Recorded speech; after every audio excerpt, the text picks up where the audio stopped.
The fog that morning rolled low across the tobacco fields of Belmont Estate, swallowing fences and chimneys until the world seemed to exist only in shades of white and ash. Thomas Rutledge watched from the veranda, the cold air pressing against his lungs as if the house itself were holding its breath. His father's plantation had always stood proudly on this hill, but since the old man's death, Belmont had begun to feel less like a home and more like a mausoleum. The letters had been piling on his desk for months. Unpaid debts, complaints from Richmond buyers, and warnings about the declining condition of his land. Yet none of them troubled him as much as the letter he now held in his hand, stamped with the seal of Dr. Alaric Straude, a physician whose reputation for experimentation was whispered about in both curiosity and fear. Thomas had traveled to Richmond the day before to settle matters of inheritance and was invited by Straude's executor, a man named Mr. Wickham, to view a most unique acquisition. What awaited him there was not a book nor an artifact, but a person. When the iron door opened, and the dim light of the laboratory spilled across the figure standing within, Thomas forgot to breathe. The slave was young, or appeared so, with features that seemed to belong to both a man and a woman, yet fully neither. Pale skin, eyes too still, too knowing. "This one's name is Jordan," Wickham had said, his tone businesslike. "Property of Dr. Straude. Educated, obedient, and remarkably adaptive. A curiosity, you might say." The doctor conducted specialized studies. Thomas had asked quietly, "What kind of studies?" Wickham smiled thinly. "The kind that cost a fortune, and leave one wondering if the subject is truly human." Now, back at Belmont, Thomas still could not understand what impulse had led him to speak the words that sealed his fate. "I'll take it." Jordan stood now at the base of the veranda, dressed in plain gray linen, eyes fixed on the ground. The fog coiled around their ankles like smoke. "You'll stay in the old valet's cottage," Thomas said, gesturing toward the small stone building near the garden's edge. It was isolated, quiet, suitable for something he could not name. "I'll send for you when I decide your duties." "Yes, master," came the calm reply, a voice so measured that even the birds seemed to pause. When Thomas returned to the main house, his wife Catherine was waiting. She had grown paler since the summer, fragile as porcelain, her health waning under grief and boredom. "I brought someone new from Richmond," Thomas told her over dinner. Catherine barely looked up from her plate. "Another servant?" "Not just any servant. You'll understand when you see." The following morning he took her to the cottage. Jordan stood there, motionless, their face lit by the weak morning sun filtering through the window. For a long time Catherine said nothing. Then, stepping closer, she whispered, "Thomas, what is this?" "I don't know," he admitted. But Straude thought it worth a fortune. Catherine's eyes lingered on Jordan's delicate, symmetrical features, her voice trembling slightly. "It's like looking at something unfinished. Or perhaps something too perfect." When she reached out, her hand hovered near Jordan's face before falling away. "May I examine more closely?" she asked. Thomas hesitated, then nodded. And so began the quiet obsession that would come to define their days. The fascination with this being who seemed neither male nor female, neither fully alive nor entirely absent. By nightfall Thomas could not sleep. He lay beside his wife, listening to her shallow breathing, wondering what he had brought into his home. Outside, the fog crept back across the fields, swallowing the cottage whole. Inside that small, dark room, Jordan sat upright on the bed, eyes open, staring into nothing, waiting. The next morning, Catherine could not keep herself away. The memory of the strange, serene figure in the cottage had followed her through the night like a dream that refused to fade. When she finally rose, she found Thomas already in his study, poring over the late Dr. Straude's papers. He looked up as she entered. "You couldn't sleep either?" Catherine shook her head. "I keep seeing them. That face. That stillness." Thomas nodded slowly. Straude's notes described Jordan as an anomaly. Born neither wholly male nor female. He spent years trying to understand the condition, called it a perfect balance of opposites. "Perfect?" Catherine repeated the word, her tone half curious, half unsettled. "There's something unnatural about perfection." They went together to the cottage. Jordan stood waiting as if aware they would come. Catherine's voice softened. "Jordan, may I look at you?" "Yes, mistress." The word was calm, without hesitation. Catherine stepped closer, circling slowly. The air was cold, scented faintly with lavender from the nearby garden. "Your skin," she murmured. "It's so pale, and your eyes." "They are gray, mistress," Jordan said simply, meeting her gaze for the first time. "Dr. Straude said they belonged to no known race." The phrase sent a chill through her. Catherine glanced back at Thomas, who was studying them both with uneasy fascination. He recorded everything, Thomas said. Drawings, notes, measurements. He believed Jordan represented a natural convergence. Not divine, not demonic, simply evolution unfinished. Catherine frowned. Evolution unfinished? Or tampered with? Jordan remained still, voice soft as paper. I was told I was born this way. But I think the doctor wanted me to be something else. Something passed between the three of them then, a silence that felt too thick, too intimate. Catherine reached out again, fingers brushing Jordan's cheek. Warm, real, human, and yet, not quite. I want to understand, she whispered. Everything. Thomas's hand clenched at his side. Catherine, we should. But she didn't stop. No, Thomas. If this is what Strahd spent his life studying, then maybe he saw something the rest of us never could. Don't you feel it? That pull? He did. Though he wished he didn't. That evening, they dined together in uneasy silence. The fire crackled low in the hearth. Catherine finally spoke. You said you'd read Strahd's notes. Did he say anything else? Thomas hesitated. Only that Jordan's presence seemed to affect those who observed too long. He warned of fixation. Of obsession? She finished for him. He nodded. They exchanged a long, heavy look. Then Catherine said quietly, perhaps he was right. The candlelight flickered across her face, pale, beautiful, and hollowed by fascination. Thomas felt something shift within him, a slow surrender to what he couldn't name. Days passed. Catherine visited the cottage each morning, sometimes alone, sometimes with Thomas. What began as clinical curiosity turned into long silences filled with quiet awe. She would have Jordan change clothing, sometimes in dresses, sometimes in trousers, observing how a shift in fabric seemed to alter everything. You look different each time, she said once. I look how you wish me to look, Jordan answered softly. Catherine froze. You mean I decide what you are? Jordan's lips curved faintly, not a smile exactly but something close. Everyone decides what I am. It is easier than deciding what they are. The words lingered long after Catherine left the cottage. That night, she woke from a dream of faces, hundreds of them, all wearing Jordan's expression. Thomas found her sitting by the window, pale moonlight tracing her features. You dreamed again? Yes, she whispered. And I think we've brought something into our home that isn't meant to be understood. Thomas didn't reply. In the stillness, the sound of the wind through the shutters sounded almost like breathing. Outside, in the small cottage at the garden's edge, Jordan sat awake, unmoving, waiting as though they already knew what came next. They said the house was quiet after sunset. But for Mrs. Anders, silence had never sounded that loud. Every night, after her husband's passing, she'd sit in her sewing chair by the attic window, looking out at the same crooked oak that cast its shadow over the garden. That's where she'd first seen it, the doll. It had been sitting there, half buried in soil and leaves, as though someone had been trying to hide it. Its porcelain face was cracked, its glass eyes slightly mismatched, one looking straight ahead and the other slightly off to the side, as if it was watching something else entirely. Mrs. Anders didn't think much of it then. She'd collected antiques all her life. But this one felt different. The local children called it the doll-maker's curse. According to them, the old man who once lived on the hill, the same house where she now resided, had made dolls from real bones. No one ever proved it. The authorities dismissed it as village superstition. But that didn't stop the whispers. When Mrs. Anders brought the doll inside, something in the air changed. The house began to breathe differently, the walls expanded and contracted with the night's chill, and the floors groaned with a strange rhythm, as though footsteps were moving just beneath the boards. She brushed it off as imagination, perhaps even loneliness. The doll was placed on her mantelpiece. She cleaned it, fixed the ribbon on its neck, even spoke to it when nights grew long. But the more she did, the more she swore it began to listen. Neighbors noticed small oddities. The candles in her window burned until dawn, and sometimes shadows moved inside the house long after she was asleep.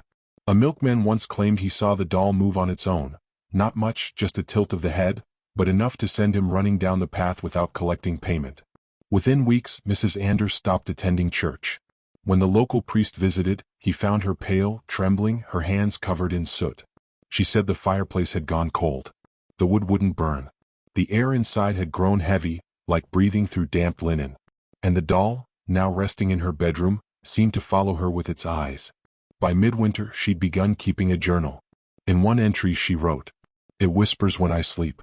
I hear sewing, The pull of thread, the tightening of cloth. Sometimes I smell varnish and blood.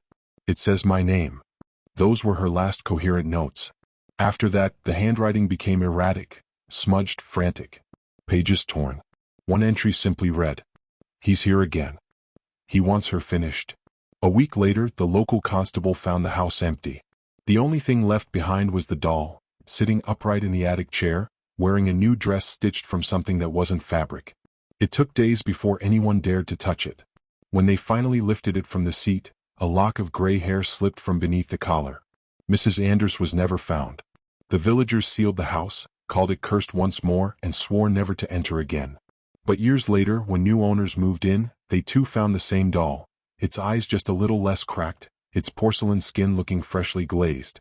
And on the inside of its hollow torso, carved faintly into the clay, were the words, "Made with love." The house on Hillridge Lane stood untouched for nearly a decade after Mrs. Anders vanished. Its paint peeled in wide, curling strips, and ivy had strangled the porch railings. Even the birds avoided its roof as if they sensed something wrong beneath those rotting eaves. Then one autumn evening a carriage arrived. It stopped quietly in the mist, its wheels crunching the gravel like broken bones. From it stepped a man, tall, lean, wearing a long coat and a bowler hat that cast his face in shadow. He carried a single leather case. The name on the brass plate read, Dr. Elias Venn. The villagers watched from behind curtains. No one dared greet him. Word spread quickly, the old Anders property had finally been sold again. But who would buy a house that had already taken one soul? Dr. Venn was an anatomist by trade, or so he claimed. He had left London after what the papers described as a professional scandal. Something about unlicensed research, strange experiments with tissue preservation. Whatever the truth, Hillridge's isolation suited him. He told the solicitor he wanted a place where silence could think. On his first night, he explored every room by candlelight, taking careful notes in a black journal. He noted the architecture, the temperature shifts, even the odor of damp wood. When he reached the attic, he paused. The air there was different, heavy with a sweetness that didn't belong. A faint scent of old varnish, like something that had been freshly painted long ago. In the far corner, beneath a sheet of dust and cobwebs, sat the doll. It was smaller than he expected. Its porcelain face caught the light, gleaming faintly. Its dress, though faded, looked recently mended, seams stitched with thread finer than any machine could produce. He studied it for several minutes before finally lifting it. "Exquisite craftsmanship," he whispered. "Almost organic." That night, as he unpacked his case, the floorboards creaked behind him. He turned, nothing. Only the candle flickering beside his notes. But when he looked again at the doll, he found it sitting a few inches closer than before. By the third night, the noises had a rhythm. Tap, tap, pause. Tap, tap, pause. It was not random, it was deliberate, like footsteps pacing just outside the room. Dr. Venn began documenting everything. The temperature dropped each night at exactly 2:13 a.m. The whispers came between 3 and 4. He wrote that he often smelled iron, like rust or blood, when the doll was near. Then one evening, a knock echoed at the door. He checked his watch. 6:47 p.m. dusk. No one ever visited this far out. When he opened the door, a young woman stood there, shivering beneath a threadbare cloak. "My name's Clara," she said. "They told me you might need help with the house." Venn nodded. He had mentioned to the grocer earlier that week that he could use an assistant. But he didn't remember giving his address. Clara was quiet, polite, curious about his work. She dusted shelves, cleaned the hearth, and made tea exactly at 7 each evening. But the longer she stayed, the paler she grew. Within days, she stopped sleeping upstairs and began spending nights in the kitchen chair, near the fire. "The walls whisper here," she told him once, her eyes hollow. "It says, don't leave her alone." Venn frowned. "Who?" But she only shook her head. That night, the doll was gone from its shelf. He searched the house, parlor, cellar, study, nothing. At dawn, he found it sitting neatly on the kitchen counter beside Clara's untouched cup of tea. Clara didn't wake that morning. The doctor found her slumped in the chair, her eyes wide open, her skin cold as porcelain. No wounds, no sign of struggle, only a faint mark on her wrist as though something small had gripped her too tightly. Venn buried her at the edge of the property, near the crooked oak. He didn't report her death. Instead, he wrote in his journal. The specimen responds to presence. Emotional proximity appears to activate latent energy. Possible conduit between vessel and consciousness. Further observation required. That night the doll sat once more on his desk. Its cracked eye gleamed faintly in the candlelight. He leaned closer, whispering, "What are you?" And from somewhere deep within the house, a voice, faint, rasping, answered, "Made with love." The candle went out. In the darkness he heard the slow pull of a thread. The same sound Mrs. Anders once described in her journal, the tightening of cloth, the stitch of skin. When morning came, the villagers saw smoke rising from Hillridge Lane. They found the doctor's carriage still in the yard, but the doors of the house had fused shut, melted as if by unseen fire. Inside, all they found was a single porcelain hand lying on the floor, and beside it, Dr. Ven's open journal. The last line read, "She's not a doll. She's a memory that refuses to die." When the villagers finally forced open the doors of the burned house on Hillridge Lane, the interior was blackened but strangely preserved. The fire had moved with intent. It had spared the walls where the doctor's writings hung, as if guided by an unseen mind. Among the debris, Constable Avery found a charred book, its leather binding half melted. The title embossed faintly in gold still read, "Ven, Private Observations 1851. Inside, the pages were scorched along the edges but the writing remained legible. Each line was written with unnerving precision, in small, meticulous cursive, part scientific record, part confession. April 12, 1851. The house breathes at night. The walls contract as though exhaling. I have begun to feel a pulse beneath the floorboards, faint but steady. The doll sits in the study now. I find myself speaking to it without meaning to. April 16, 1851. Experiment 3, Response to Isolation. Specimen was moved to cellar overnight. Results: increased auditory activity. Whispers indicate linguistic comprehension. The word mother was repeated 13 times. April 19, 1851. Clara refuses to sleep upstairs. She claims to see a woman's face reflected in the attic window each dusk, sewing in silence. There is no such window. The handwriting grew uneven as the entries progressed, the pen gouging the paper deeper with each sentence. April 24, 1851. I awoke to the sound of cloth tearing. My hands are stained with crimson thread. I do not remember sewing. April 25, 1851. The doll's anatomy, unexplainable. Beneath the porcelain shell lies something organic. The torso is warm to the touch, almost as if alive. By the time the last entry appeared, the ink was smeared, as though written during tremors or panic. April 28, 1851. She no longer waits to be observed. The energy pattern is reversed. I am now the subject. The whisper said, "You wanted to see what makes me real, now be real with me." The journal ended there. But inside the back cover, the constable found a folded sketch. It depicted the doll, only larger, human-sized, with strings extending from her fingers into the walls, as if the entire house were her puppet theater. When the townsfolk saw it, most crossed themselves and refused to speak of it again. Yet rumors spread like the smoke that once drifted from the estate. They said Ven had been building something beneath the house. A hidden room carved directly into the foundation. Some claimed it was a laboratory, others said it was a shrine. Weeks later, when a small team of laborers was hired to clear the ruins, they discovered the entrance, a stone trapdoor beneath what used to be the study. It opened to a narrow stairway spiraling into the earth. The air that rose from below was warm, metallic, like breathing rust. At the bottom lay a chamber lined with mirrors. In the center stood a single wooden chair, surrounded by small porcelain limbs, heads, and torsos arranged in a perfect circle. And on the wall, written in ash, were the words, "Perfection requires a soul." They never found Dr. Ven's body. But one of the workers swore he saw something move in the reflection, a small figure standing behind him even though the room was empty. He quit that same night and left town by dawn.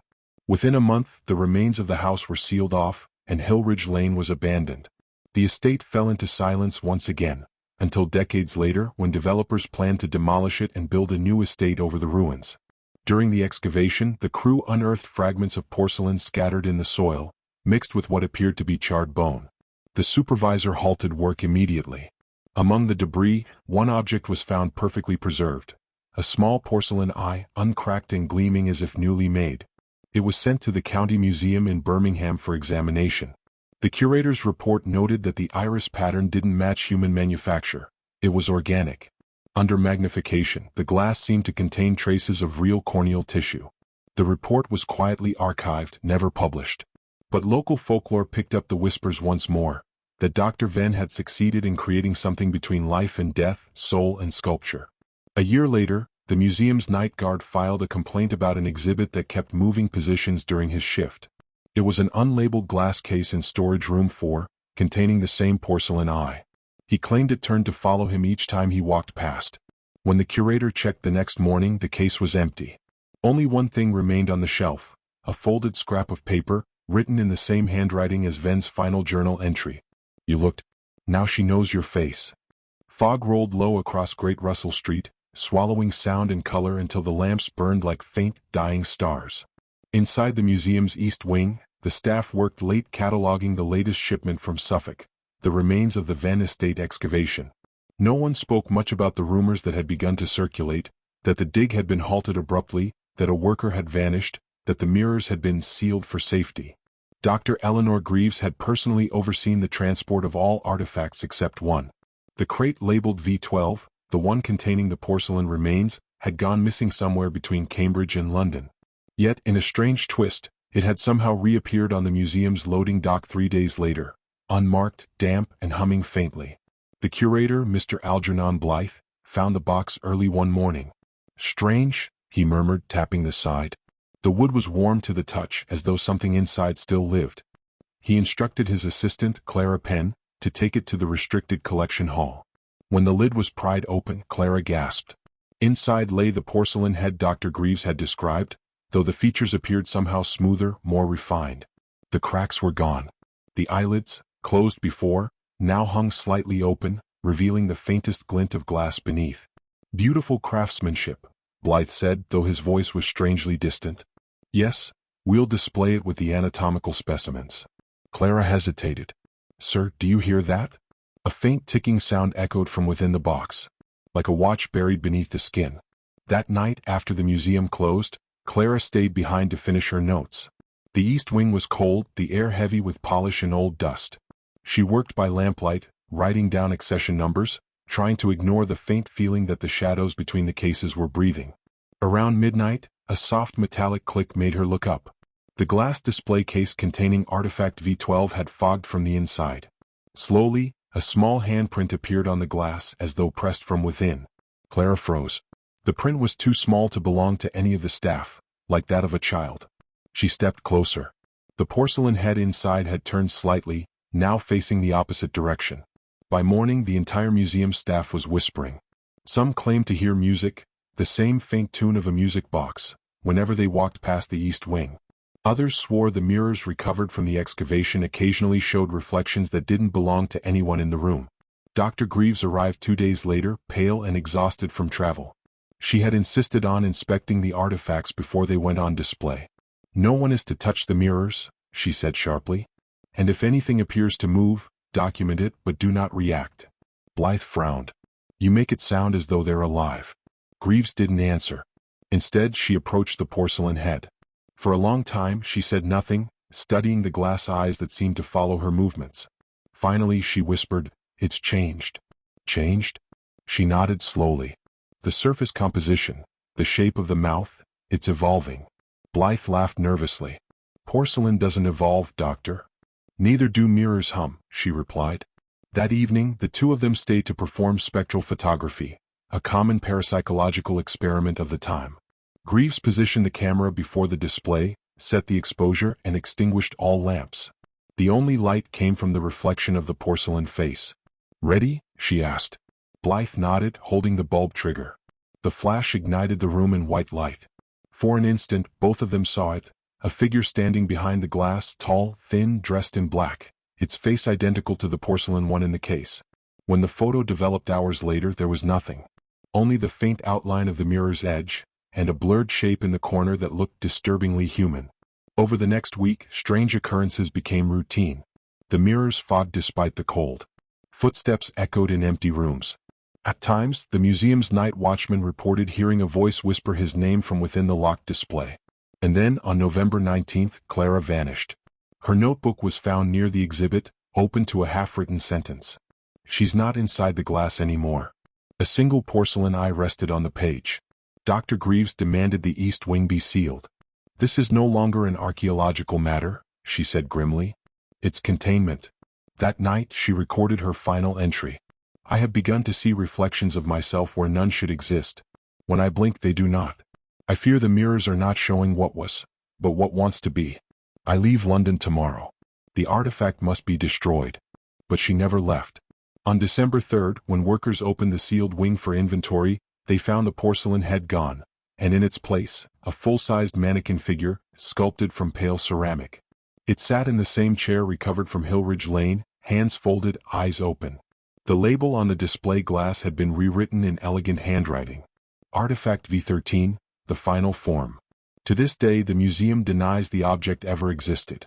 Yet staff who work the night shift in the storage archives say that sometimes when the lights go out, they hear the faint ticking of a heart that never was, and see, reflected in the dark glass, a porcelain figure watching from the other side. The museum was silent after closing hours. Only the old clock in the foyer ticked, slow, deliberate, as if measuring the weight of secrets. Evelyn locked the main door, her breath fogging in the chill. She had spent weeks studying the recovered artifacts from the unnamed ship, each more disturbing than the last. A rosary blackened with age, a child's shoe that refused to decay, and the captain's journal, whose ink never seemed to dry. Tonight she wasn't alone. Behind her, in the dim reflection of the display glass, stood curator Alistair Graves, the man who had brought the ship's remains to light. His face looked even paler under the museum's low amber lamps, his eyes hollow as candle wicks. "You shouldn't be here this late, Evelyn," he said, voice trembling with fatigue. "The artifacts don't rest well after midnight." She turned, clutching her notebook. "You said you wanted to tell me the truth about the manifest." He gave a weak smile. "Truth, yes. That word doesn't mean what it used to." He gestured toward the sealed exhibit, the blackened chest marked with the ship's name, Orelise. Everything started with that chest. And it should have ended there too. Evelyn approached, her curiosity outweighing her fear. "The chest was found below deck, wasn't it? Along with the crew's personal effects." "No," Alistair whispered. "It was found beneath the deck. Hidden inside the wood itself, like the ship was built around it." He sat down heavily on one of the display benches, running his hand over his thinning hair. "When we raised the wreck from the harbor, strange things began to happen. Divers reported hearing prayers underwater. One of them swore a hand grabbed his ankle and tried to pull him down, but when he surfaced there was no one there. We thought it was exhaustion. We were wrong." Evelyn took notes as he spoke, but her pen began trembling. "And the 12 missing passengers?" Alistair looked up sharply. "There were never 12 passengers." Her pen froze. "What?" "There were 12 offerings." The silence that followed was suffocating. He continued, voice breaking. "That ship wasn't meant to sail. It was meant to contain something. The passengers were bound by contract, their signatures replaced by symbols, their bodies given in exchange for safe passage through a storm that never ended. When the ship went down, those souls didn't drown. They anchored themselves." Evelyn's heart raced. "Anchored where?" He pointed toward the chest. "Inside there." For the first time she noticed a faint mist seeping from its edges. The glass case trembled slightly as though something inside was moving. "I was young when I found it," Alistair confessed. "I thought I'd uncovered history. But all I did was open the door again. That's why I built this museum, not to display but to contain. Every relic here is a lock. Every visitor, unknowingly, keeps the curse at bay by believing it's only legend." Evelyn stepped closer, her pulse hammering in her throat. "Then why call me? Why now?" He looked up at her with haunted eyes. "Because the chest is waking. And when it opens, the sea won't take 12, it will take everyone who ever looked upon its name." Suddenly the lights flickered. A deep groaning sound rolled through the museum, not mechanical but organic, like a whale's death cry echoing through stone. The chest rattled violently. "Don't move," Alistair shouted. He fumbled for the iron sigil hanging around his neck, a rusted piece shaped like a compass. "It's trying to draw you in." But the pull was already there. Evelyn felt the floor tilt beneath her, the air thickening as if the ocean itself were pressing through the walls. The glass around the exhibit shattered, and the chest lid creaked open an inch. A whisper escaped from within, a dozen voices speaking as one. "We were never gone." Evelyn fell backward. Her flashlight rolled across the floor, stopping near the curator's feet. He was chanting now, his voice raw. The sigil around his neck glowed faintly, burning against his skin. The whisper grew louder, desperate, pleading, furious. "You took our names. Give them back." The lid burst open. A cold wind exploded through the hall, scattering papers and extinguishing every lamp. From inside the chest, black seawater poured out, thick, glimmering, and alive. Shapes moved within it, hands, faces, fragments of uniforms. Alistair screamed, "It's too late. They found the 13th. The realization hit Evelyn like a blade. She scrambled toward the exit, but the floor had turned slick with brine. The voices surrounded her, whispering her name in perfect unison. Her reflection rippled in the rising water, but the woman staring back wasn't her. It was pale, drowned, smiling. "Alistair," she screamed. "Help me." The curator staggered forward, clutching his chest. "I tried," he whispered. "But the sea always collects its debt." He collapsed as the water surged higher. Evelyn's body was lifted, suspended midair, the whispers curling around her like chains. Then silence. The lights returned. The museum floor was dry again. The glass case was intact.